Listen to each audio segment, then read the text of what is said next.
네, 안녕하세요. JB입니다. 오늘 영상에서는 이번 주에 우리가 주목할 만한 중요한 포인트로는 어떤 것들이 있는지 요일별로 나눠서 말씀드리도록 하겠습니다. 그리고 오늘 영상 내용 시작하기 전에 멤버십 회원분들께 한 가지 공지사항 미리 전해드리자면요. 저는 오늘 밤 11시에 멤버십 게시물을 올리도록 할 테니까요. 평소 저의 매수 매도와 실시간 시황 분석을 참고하고 계신 멤버십 회원분들은 해당 시간에 멤버십 커뮤니티 게시판을 잘 확인해 주시면 좋을 것 같습니다. 네, 그럼 월요일 핵심 포인트 말씀드리겠습니다. 오늘이죠. 오늘 중요한 부분은 역시 트럼프 총격 사건을 시장이 어떻게 받아들이느냐가 우선 첫 번째 관전 포인트가 될 것 같습니다. 제 개인적인 생각엔 이번 사건이 증시 전체에 끼치는 영향은 글쎄요, 뭐 그렇게까지 클까 싶거든요. 왜냐면 이번 총격 사건 전에도 이미 트럼프의 당선이 확실시 되던 상황이었잖아요. 근데 이제 다만 이번 일을 계기로 그 확률이 더욱더 확실해진 것일 뿐이고, 그래서 아무튼 시장 전체에 끼치는 영향은 제한적일 것 같긴 한데, 문제는 우리들이 많이 투자하고 있는 테슬라입니다. 테슬라에 대한 기대감이 폭발할 확률이 좀 있다고 봐요. 왜냐면 이게 이번에 머스크의 타이밍이 너무 좋았거든요. 트럼프가 목숨을 건진 것도 하늘이 도왔다고 하지만 제가 봤을 땐 머스크도 하늘이 도왔나 싶을 정도의 완벽한 타이밍이었던 게 뭐냐면, 총격 사건이 발생하기 하루 전에 트럼프에게 거액의 정치 후원금을 줬다는 소식이 전해졌습니다. 그리고 이번에도 사건이 발생하자 그 누구보다 빠르게 트럼프를 지지한다는 공식 입장을 내면서 이젠 대놓고 트럼프와 함께한다는 걸 밝혔습니다. 사실 이미 몇 달 전부터 트럼프와 머스크가 한 배를 탔다는 내용이 언론을 통해 많이 흘러나왔지만, 이번에 이렇게 결정적으로 쐐기를 박아줬기 때문에 사실상 트럼프가 미국의 다음 대통령으로 확실해진 상황에서 테슬라가 수혜를 받게 되는 상황이 올 것이고, 이에 대한 기대로 테슬라의 주가는 오늘 좋은 모습을 보일 것 같다는 생각이 듭니다. 마침 지난주 금요일에도 좋게 상승으로 마무리하기도 했고요. 그리고 오늘은 미국보다는 중국의 주요 지표가 많이 발표되는데요. 우선 중국의 2분기 GDP와 산업 생산, 그리고 소매 판매 수치가 나오는 날이고요. 동시에 삼중 전회가 시작하는 첫날이기도 합니다. 삼중 전회라는 건 중국 공산당 중앙위원회 3차 전체 회의를 의미하는데요. 이때 향후 5년간의 국정 운영 마스터 플랜을 제시할 예정이고, 과연 얼마나 친기업적인 정책들이 쏟아져 나올지가 핵심 포인트입니다. 전 개인적으로 좋게 나올 것 같은 게, 요즘 중국이 전기차 자율주행 관련해서 과감하게 테스트를 허용해 주는 것도 그렇고, 어떻게든 기술 혁신을 이끌려는 모습을 대외적으로 많이 보이려고 노력한다는 생각이 들어요. 그래서 아무튼 이 부분을 잘 살펴봐야 할 것 같습니다. 그리고 또 오늘은 파월 연준 의장과 메리 데일리 샌프란시스코 연은 총재의 발언이 있습니다.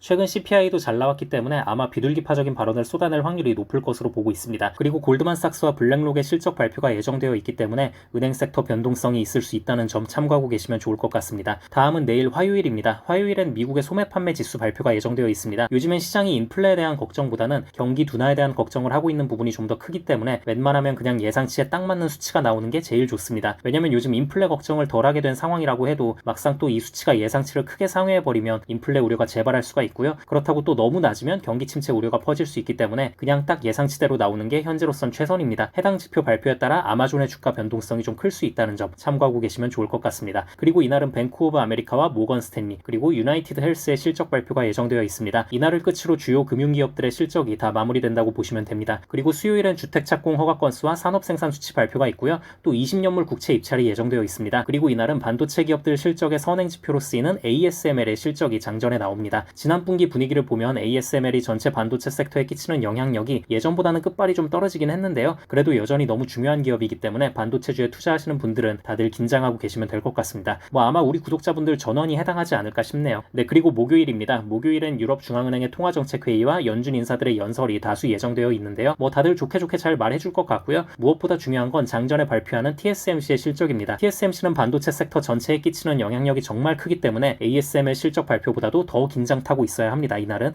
TSMC의 실적은 당연히 좋을 수밖에 없을 것으로 예상이 되는데요. 문제는 시장이 그동안 어디까지 선반영을 시켰으며, 또 월요일부터 수요일까지의 시장의 전체적인 분위기가 어떤지에 따라 주가의 흐름이 결정될 것 같습니다. 아무래도 이렇게 TSMC처럼 대놓고 실적이 좋을 것으로 예상되는 기업 입장에선 실적 발표 전에 주식시장의 분위기가 별로 좋지 않은 게 차라리 도움이 됩니다. 발표 전에 미리 시장이 환호해버리면 아무리 실적이 좋게 나와도 선반영 다 끝났다면서 오히려 주가가 하락할 확률이 있다는 점 참고하고 계시면 좋을 것 같습니다. 그리고 장후에는 넷플릭스의 실적 발표도 있다는 점 알아두시고요. 네, 그리고 금요일입니다. 금요일에 중요한 지표 발표는 딱히 없습니다. 그 전날 TSMC와 넷플릭스의 실적을 소화하는 하루가 될 것 같습니다. 네, 그럼 이 정도 알고 계시면 이번 주 대략적인 시황 파악에 도움이 되실 것 같고요. 저는 영상 초반에 말씀드렸다시피 오늘 밤 11시에 멤버십 게시물을 올릴 예정이니까요. 평소 저의 매수 매도나 실시간 시황 분석을 참고하고 계신 멤버십 회원분들은 해당 시간에 멤버십 커뮤니티 게시판을 잘 확인해 주시면 좋을 것 같습니다. 네, 그럼 구독자분들 모두 좋은 하루 보내시고요. 멤버십 회원분들은 오늘 밤에 미국장 시작하면 그때 또 다시 뵙겠습니다. 감사합니다.